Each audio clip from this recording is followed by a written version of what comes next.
Hello बच्चों, मैं सीता कौर स्वागत करती हूँ आपका राजस्थान सरकार व वेदांता के CSR इनिशिएटिव ई कक्षा में, जिसके टेक्निकल पार्टनर हैं मिशन ज्ञान। बच्चों, हम कक्षा 10 के सामाजिक विज्ञान का अध्ययन करेंगे। तो चलिए सबसे पहले हमारे विषय के पाठ्यक्रम को देख लेते हैं। हमारे विषय में कुल 20 अध्याय हैं, जिसमें हम क्रमशः इतिहास, नागरिक शास्त्र, भूगोल और अर्थशास्त्र के पाठों का अध्ययन करेंगे।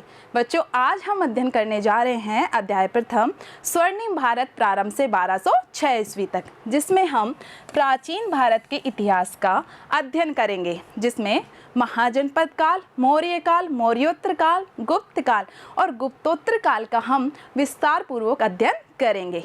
लेकिन चैप्टर को प्रारंभ करने से पूर्व हम ये जान लेते हैं कि इतिहास आखिरकार होता क्या है और भारतीय इतिहास को कितने भागों में विभाजित किया गया है। तो प्यारे बच्चों, अतीत की घटनाओं का क्रमबद्ध और व्यवस्थित दृष्टिकोण से अध्ययन करना ही क्या कहलाता है? इतिहास कहलाता है। और भारतीय इतिहास को समय अवधि के अनुसार 3 भागों में विभाजित किया गया है। देखिए, प्राचीन काल, मध्यकाल और आधुनिक काल। प्राचीन काल में हम मनुष्य के प्रारंभ से लेकर 1206 ईस्वी, जब सल्तनत काल की स्थापना हुई, तब तक के इतिहास का अध्ययन करते हैं। और मध्यकाल में हम 1206 ईस्वी से 1757 प्लासी के युद्ध तक की समय अवधि का अध्ययन करते हैं। इसी प्रकार से आधुनिक काल में हम 1757 से लेकर वर्तमान तक की समय अवधि का अध्ययन करते हैं। तो बच्चों, प्रथम अध्याय में हमें अध्ययन करना है प्राचीन भारत का। लेकिन इसको शुरू करने से पूर्व हम ये देख लेते हैं कि प्राचीन भारतीय इतिहास को भी 3 भागों में विभाजित किया गया है। चलिए देखते हैं। प्राचीन भारत पुनः 3 भागों में विभाजित। पहला प्राग ऐतिहासिक काल, दूसरा आद्य ऐतिहासिक काल और फिर ऐतिहासिक काल। प्राग ऐतिहासिक काल में मनुष्य आदिम अवस्था में जीवन व्यतीत करता था। वह पत्थरों से बने औजारों का प्रयोग करता था और कंद, मूल, फल, साथ ही कच्चा मांस खाता था। लेकिन एक दिन इसी तरह पत्थरों से औजारों का निर्माण करते वक्त 2 पत्थर आपस में टकराते हैं और क्या उत्पन्न होती है? चिंगारी उत्पन्न होती है। और उसी से बच्चों किसका आविष्कार होता है? आग का आविष्कार होता है। और आग के आविष्कार से इनके जीवन में व्यापक परिवर्तन होता है। अब ये खाने को पकाकर खाना शुरू कर देते हैं। इसके बाद आगे धीरे धीरे क्रमिक विकास होता है और इसी विकास की कड़ी में आविष्कार होता है पहिए का। और पहिए के आविष्कार से आदिम अवस्था के व्यक्ति के जीवन में काफ़ी परिवर्तन होता है। इसी के साथ ही अब उसके समूह में रहने की प्रवृत्ति का विकास होता है। चाहे जंगली जानवरों का भय हो या फिर अकेले अपनी सभी आवश्यकताएं पूरा न कर पाना हो, इन सभी कारणों से उसे समूह में रहने की आवश्यकता महसूस होती है और इसी के फलस्वरूप समूह का निर्माण होता है। जब बच्चों हम बात करते हैं प्राग ऐतिहासिक काल की समय अवधि का, तो 25 लाख ईसा पूर्व से 3000 ईसा पूर्व की समय अवधि को हम प्राग ऐतिहासिक काल के अंदर शामिल करते हैं। लेकिन इस काल के मनुष्य को लिखना और पढ़ना नहीं आता था। इसी के कारण हमारे पास इस काल के कोई लिखित साक्ष्य उपलब्ध नहीं है। लिखित साक्ष्य उपलब्ध नहीं है, फिर भी मैं आपके साथ जानकारी साझा कर रही हूँ। तो आप पूछेंगे कि मैडम ये सब आप कहाँ से बता पा रहे हैं? तो ये सब हमें जानकारी प्राप्त होती है पुरातात्विक स्रोतों से। किससे प्राप्त होती है बच्चों? पुरातात्विक स्रोत से। अब पुरातात्विक स्रोत होते क्या हैं? हमें उत्खनन, ऐतिहासिक स्थलों के उत्खनन के माध्यम से जो सामग्री प्राप्त होती है, साथ ही जो भी प्राचीन अवशेष हमें प्राप्त होते हैं, उनके अध्ययन के द्वारा हमें पता चलता है कि उस समय का मनुष्य कैसा था। जैसे हम देखना चाहेंगे कि क्या क्या सामग्री हमें प्राप्त हुई उत्खनन के दौरान। ये देखिए, पत्थर से बने हुए औजार जो हमें प्राप्त हुए। इसके अलावा यहाँ पे ये जो शैल चित्र हमें प्राप्त हुए हैं दक्षिणी पूर्वी राजस्थान से, ये जो चित्र दिया गया है ये है मध्य प्रदेश की भीमबेटका का गुफा का। अब ये शैल चित्र होते क्या थे? तो बच्चों, जैसा कि मैंने बताया, आदिम अवस्था अवस्था में मनुष्य रहता था, गुफा में अपना जीवन व्यतीत करता था। तो जो ये शैलाश्रय होते थे, उनकी ये गुफाएं होती थी, उसमें वो चित्रांकन कर देते थे। तो जो हमें शैल चित्रों के अवशेष प्राप्त हुए हैं, उससे भी हमें पता चला है कि प्राग ऐतिहासिक काल का मनुष्य कैसा था। साथ ही ये देखिए, उत्खनन में कुछ धातु से बने हुए औजार भी हमें प्राप्त हुए। इसके अलावा मिट्टी से बने बर्तन भी हमें प्राप्त हुए, जिससे हमें जानकारी होती है कि प्राग ऐतिहासिक काल के मनुष्य का जीवन कैसा था। और धीरे धीरे विकास होता है और फिर अगला चरण आता है आद्य ऐतिहासिक काल। आद्य ऐतिहासिक काल में शामिल है सिंधु घाटी सभ्यता और वैदिक सभ्यता, और इस काल को स्वर्णिम भारत के नाम से जाना जाता है, क्योंकि इस दौरान भारत की सभ्यता, संस्कृति, उद्योग, व्यापार, वाणिज्य सभी ही गति कर रहे थे। इसलिए तो हमारे चैप्टर का नाम है स्वर्णिम भारत, प्रारंभ से 1206 ईस्वी तक। तो बच्चों, आद्य ऐतिहासिक काल में जब हम सिंधु घाटी सभ्यता को देखते हैं तो इसकी समय अवधि है 2300 ईसा पूर्व से 1750 ईसा पूर्व तक।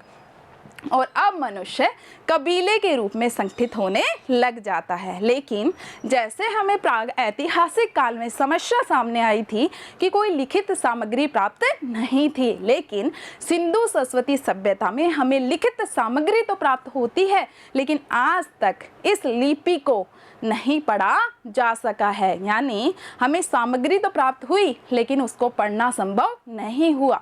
तो सेम वैसे ही जैसे हमें प्राग ऐतिहासिक काल के समय की जानकारी प्राप्त होती है, उसी तरह पुरातात्विक स्रोतों के आधार पर जो सिंधु सभ्यता स्थल हैं, जैसे कि हड़प्पा, कालीबंगा, मोहनजोदड़ो, उनकी खुदाई से जो हमें अवशेष प्राप्त हुए, उनके आधार पे हमें जानकारी प्राप्त होती है कि उस समय का जीवन कैसा था।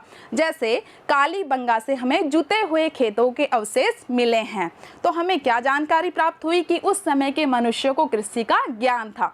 इसके अलावा ये भी पता चलता है कि उस वक्त सभ्यता कैसी थी, नगरीय सभ्यता थी।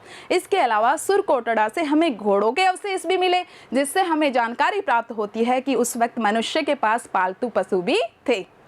अब आगे चलते हैं वैदिक सभ्यता। वैदिक सभ्यता में जनों का विकास हुआ। मनुष्य किस रूप में संगठित हुआ? जन के रूप में संगठित हुआ। वैदिक सभ्यता जब आर्यों के द्वारा वेदों की रचना की गई, उस काल को पुनः 2 भागों में विभक्त किया गया है। जब ऋग्वेद की रचना हुई तो ऋग्वैदिक काल, और जब ऋग्वेद के अलावा 3 अन्य वेदों की रचना हुई, सामवेद, यजुर्वेद और अथर्ववेद, इनकी रचना के समय को उत्तर वैदिक काल के नाम से जाना गया। जब हम समय अवधि देखते हैं तो 1500 ईसा पूर्व से 1000 ईसा पूर्व की जो समय अवधि थी, उसको ऋग्वैदिक काल, और 1000 ईसा पूर्व से 600 ईसा पूर्व की समय अवधि को उत्तर वैदिक काल के नाम से जाना गया। और हमें इस दौरान के लिखित साक्ष्य भी प्राप्त हुए। तो बच्चों, अब इस विकास की कड़ी में आगे ऐतिहासिक काल की चर्चा करने से पूर्व मैं एक महत्वपूर्ण कॉन्सेप्ट आपको क्लियर करना चाहूँगी कि BC AD या ईसा पूर्व और ईस्वी क्या होता है, क्योंकि हम बहुत बड़ी कक्षाओं में चले जाते हैं, उच्च माध्यमिक कक्षा तक भी, और जब हम इतिहास का अध्ययन करने बैठते हैं तो हम कंफ्यूज होते हैं कि ईसा पूर्व क्या होता है या ईस्वी क्या होता है। तो इसको मैं आपको क्लियर करना चाहूँगी। आपको क्या करना है, बीच बीच में वीडियो पॉज करते रहें, साथ ही ये सब जानकारी जो मैं आपको दे रही हूँ इसको आप नोट करते रहिए। तो बच्चों, ईसा मसीह के जन्म को आधार मानते हुए जिस साल ईसा मसीह का जन्म हुआ उसे 0 वर्ष के नाम से संबोधित किया गया। उससे पहले के समय को क्या कहा गया? ईसा पूर्व, ईसा के जन्म से पहले का समय, और उनके जन्म के बाद के समय को जाना गया ईस्वी के नाम से। यहाँ देखिए, ये ईसा मसीह के जन्म का वर्ष 0 करके इसको डिनोट किया गया है। इससे पहले का समय ईसा पूर्व या हम कहें BC, बिफोर क्राइस्ट, और इसके बाद का समय, जन्म के बाद का समय ईस्वी या हम कहें एनो डोमिनी। ठीक है, इसको BCE यानी बिफोर कॉमन एरा और CE कॉमन एरा के नाम से भी जाना जाता है। और अगर हम BC को देखते हैं, ईसा पूर्व को देखते हैं, तो यह घटते हुए क्रम में होता है। देखिए, 500 BC, 400 BC, 300 BC, 100 BC, और यहाँ पे आ जाता है 0 BC। ठीक है, और इसी तरह से जब हम AD को देखते हैं, ईस्वी को देखते हैं, तो यह बढ़ते हुए क्रम में होता है। ये किस में था? घटते क्रम में। और ये किस क्रम में होता है? बढ़ते क्रम में होता है। जैसे कि 700, 800, 1000, 2000, 2018 अभी चल रहा है, 2020 AD, आगे आएगा 2021 AD, 2022 AD। समझ पा रहे हैं आप? इसी के साथ एक और कॉन्सेप्ट होता है सदी का। जैसे कि अभी कौन सी सदी चल रही है? 21वीं सदी। तो सदी बच्चों पता है आपको 100 वर्षों का समूह। तो इसे हम कैसे काउंट करते हैं? एक एग्जाम्पल के द्वारा देखिए, 1700 से 1800 का जो समय है उसे हम किस नाम से जानेंगे? 18वीं सदी के नाम से। और 1800 से 1900 की जो समय अवधि है उसे हम किस नाम से जानेंगे? उसे हम जानेंगे 19वीं सदी के नाम से। और अभी जो चल रही है वो कौन सी सदी है? अभी चल रही है हमारी 21वीं सदी। समझ पा रहे हैं बच्चों? तो ये चीज़ आपको क्लियर जरूर होनी चाहिए। आगे बढ़ते हैं ऐतिहासिक काल में। ऐतिहासिक काल में, प्राग ऐतिहासिक काल और आद्य ऐतिहासिक काल में जो समस्या सामने आई लिखित सामग्री वाली, वो समस्या यहाँ पे बिल्कुल ख़त्म हो चुकी थी। हमें यहाँ के लिखित साक्ष्य भी मिले हैं और उन्हें आसानी से पढ़ा भी गया है। और इसमें हम शामिल करते हैं महाजनपद काल को। और महाजनपद काल की समय अवधि रहती है 600 ईसा पूर्व से लेकर 325 ईसा पूर्व तक। तो महाजनपद काल को जब हम पढ़ते हैं तो सबसे पहले हमें पता होना चाहिए कि महाजनपदों का निर्माण कैसे हुआ। तो बच्चों, जिस प्रकार से आधुनिक भारत में राज्य है ना? राज्य कितने राज्य हैं कुल? जी हाँ, 28 राज्य हैं। ठीक उसी प्रकार छठी शताब्दी ईसा पूर्व संपूर्ण उत्तर भारत में कोई एक शक्तिशाली राजा का या किसी राज समूह का शासन नहीं था, बल्कि पूरा उत्तर भारत अनेक स्वतंत्र और शक्तिशाली राज्यों में बटा हुआ था। और उन राज्यों को ही क्या कहा गया? महाजनपद कहा गया। अब इन महाजनपदों का निर्माण कैसे हुआ? जैसे कि हमने देखा, प्राग ऐतिहासिक काल में मनुष्य किसमें रह रहा है? समूह में रह रहा है। फिर आद्य ऐतिहासिक काल में वह कबीलों का निर्माण करता है, जन के रूप में संगठित होता है। आगे चलकर ये जन जनपद के रूप में संगठित होते हैं और अनेक जनपद मिलकर किसका निर्माण करते हैं? महाजनपदों का निर्माण करते हैं। तो इस प्रकार से किसका निर्माण होता है? महाजनपदों का। बच्चों, उस वक्त कुल महाजनपदों की संख्या 16 थी। कितनी संख्या थी?